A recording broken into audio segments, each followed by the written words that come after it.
Sing screw.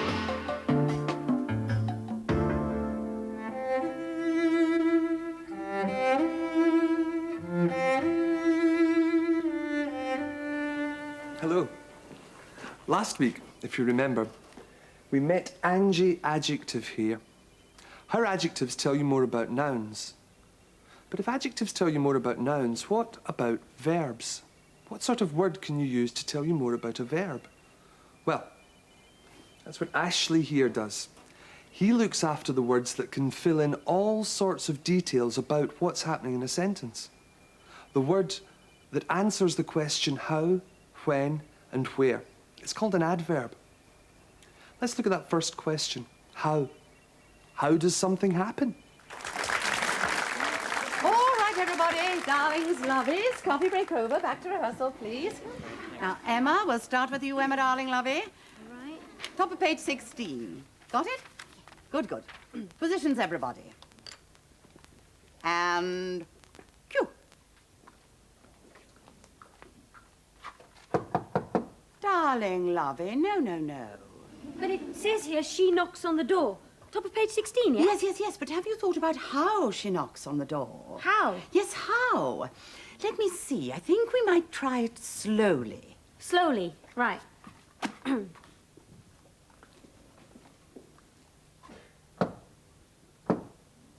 Super marvellous, but not quite right. Shall we try it quickly? We're not getting any sort of feeling for this. What about sadly? Sadly, right. Sadly was good. Sadly was good, but not quite right.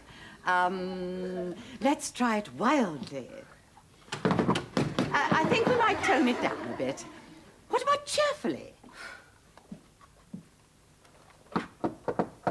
Oh, it's lovely, but it's not quite right. How about gently? Angrily? No. Romantically? No. Wearily? No, they just don't speak to me. I've got an idea. I've got an idea. Why don't you ring the bell? I've got a better idea. Why don't I ring my agent immediately? How adverbs do the same for verbs as adjectives do for nouns. They add some description. Adjectives add something to nouns. Adverbs add something to verbs. They've got a lot in common. In fact, if you look hard at the words, you'll see that many how adverbs have a great deal in common with adjectives. In many cases, by adding ly to adjectives, you can form adverbs. But adverbs can answer other questions besides how. There are adverbs that tell us when something happens or where something happens. Adverbs can even latch on to adjectives or other adverbs to fill in a bit more detail. Words like extremely, absolutely, terribly, rather, very. They're all adverbs. They are here, there, and everywhere, filling in the background detail of how, when, and where. I think it's time we met Ashley Adverb properly.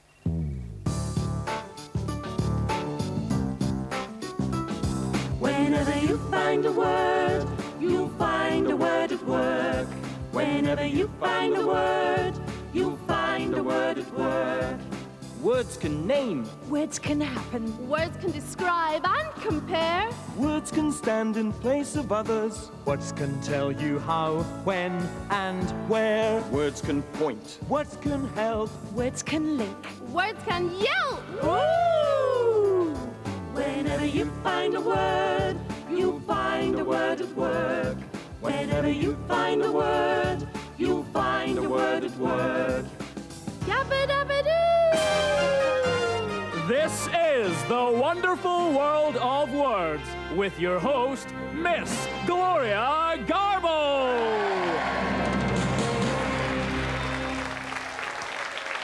Thank you. Thanks. Welcome back to the wonderful world of words, the show where you meet the personalities behind English grammar. Now, our next guest is a difficult chap to pin down. In fact, we're not even able to get him here to join us in the studio because he's out, as usual, on an urgent assignment, finding out how, when and where something happened. Ladies and gentlemen, he can't be here with us, but through the power of television, we can join him out there on location, the Sentences roving reporter, Mr. Ashley Adverb. Hello, Ashley. Hello there. Ashley, could you show us how your adverbs fill in the background detail of a sentence? Yes, indeed. Well, this is Mr. Peabody, who lives next door to a volcano.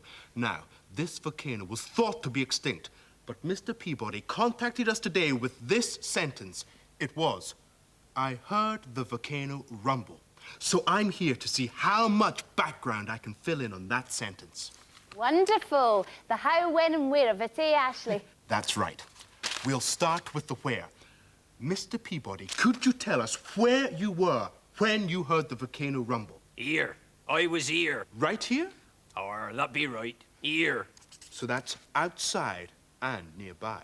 Or that be right. Outside and nearby. Good.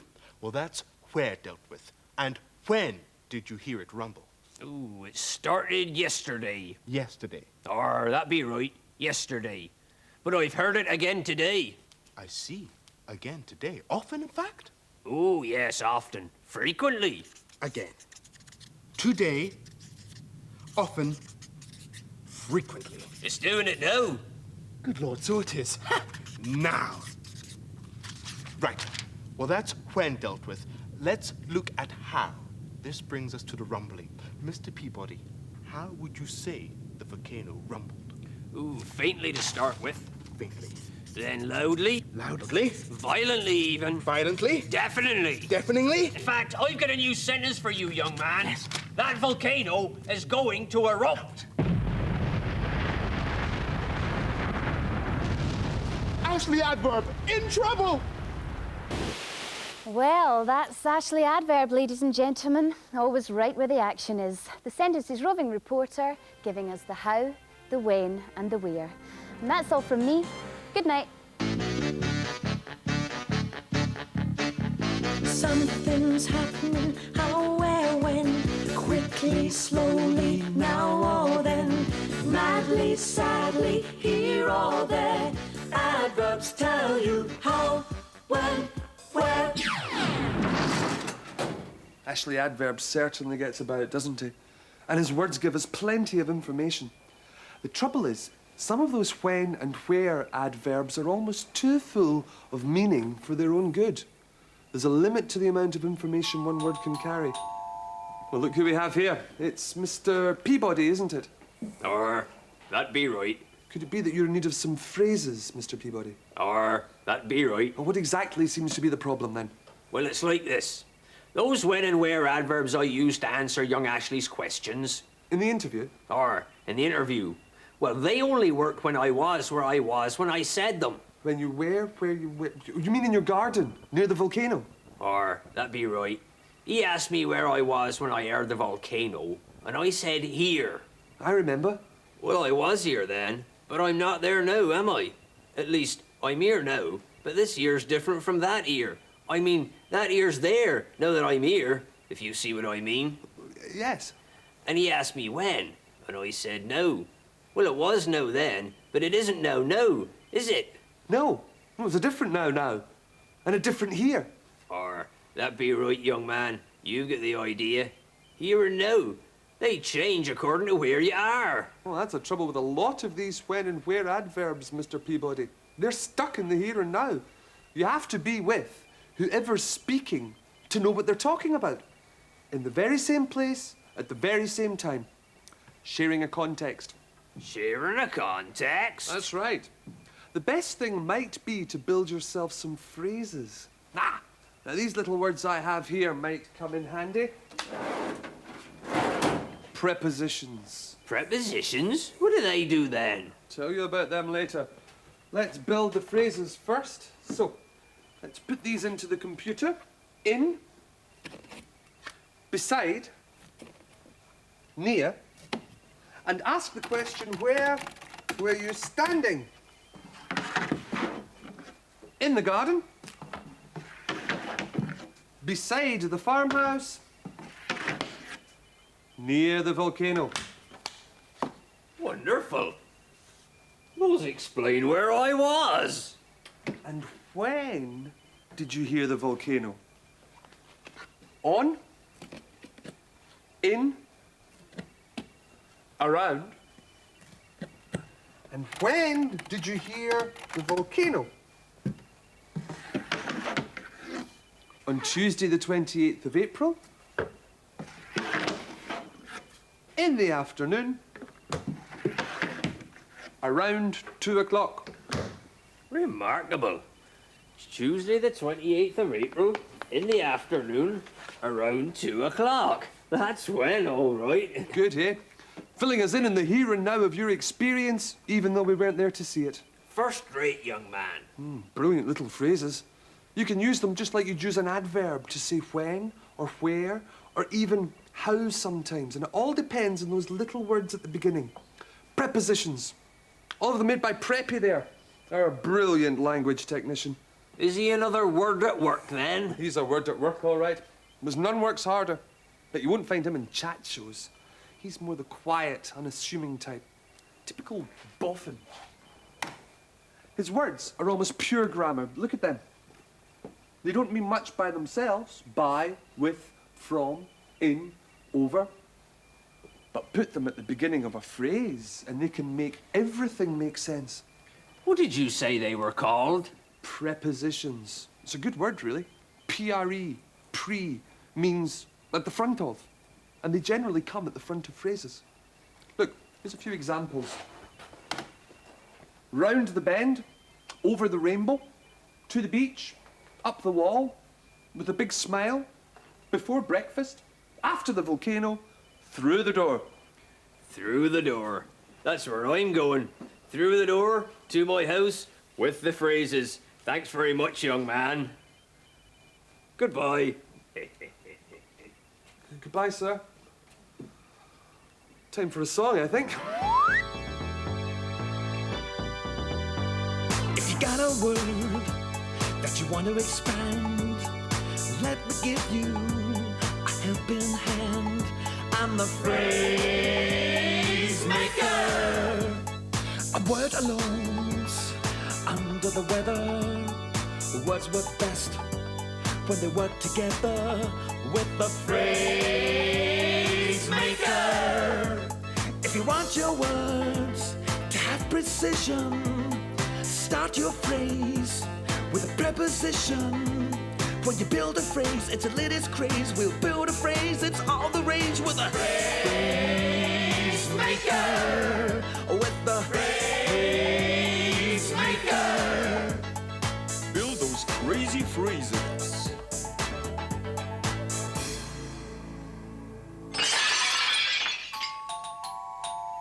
A bit busy today.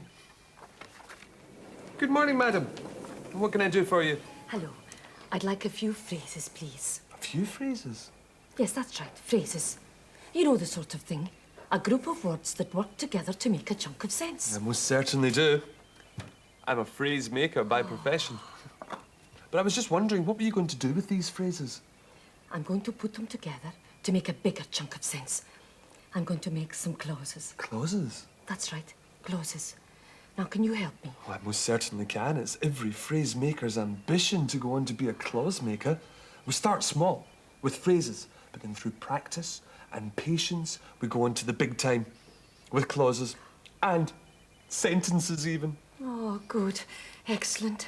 I'm glad I can help you achieve your ambition. Now, what phrase do you suggest I start with?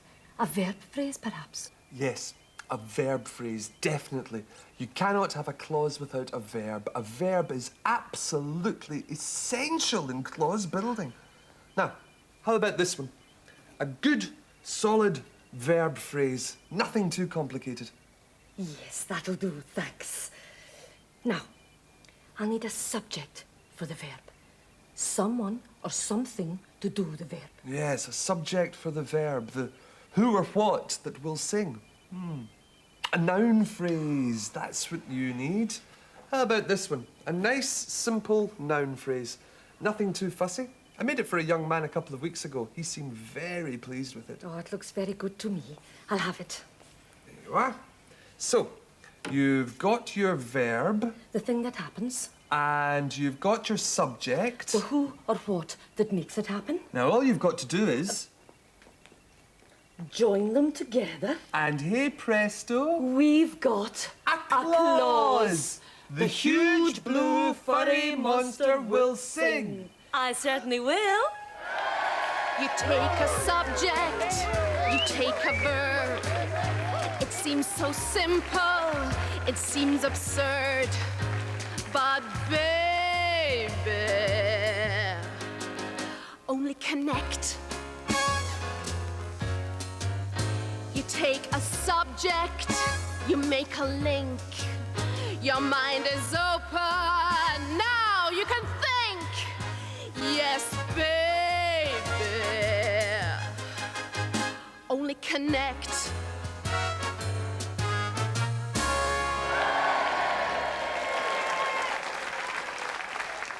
Connect. That's what you did. You connected the subject and the verb. You've made a basic clause. Now, how about a selection of phrases that you could add to the main bit? There's this, his latest hit. Or there's this, with great feeling. Or there's this, before breakfast. Oh, they'll do fine. I can try lots of different ways of adding these to my clause base. Well, have fun. It's been a pleasure doing business with you. And you, sir. Thank you very much.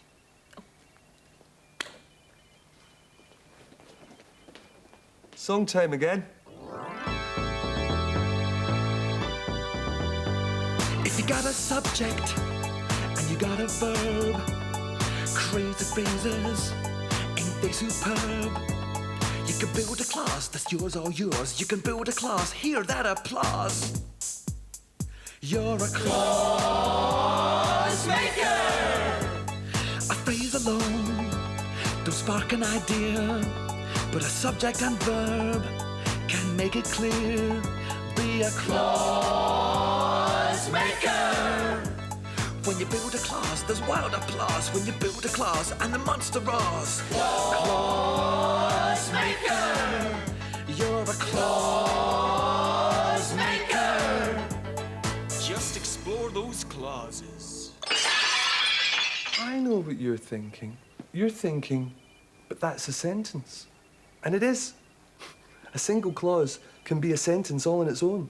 We use them all the time, especially when we talk. But when we write, we often use longer and more complicated sentences.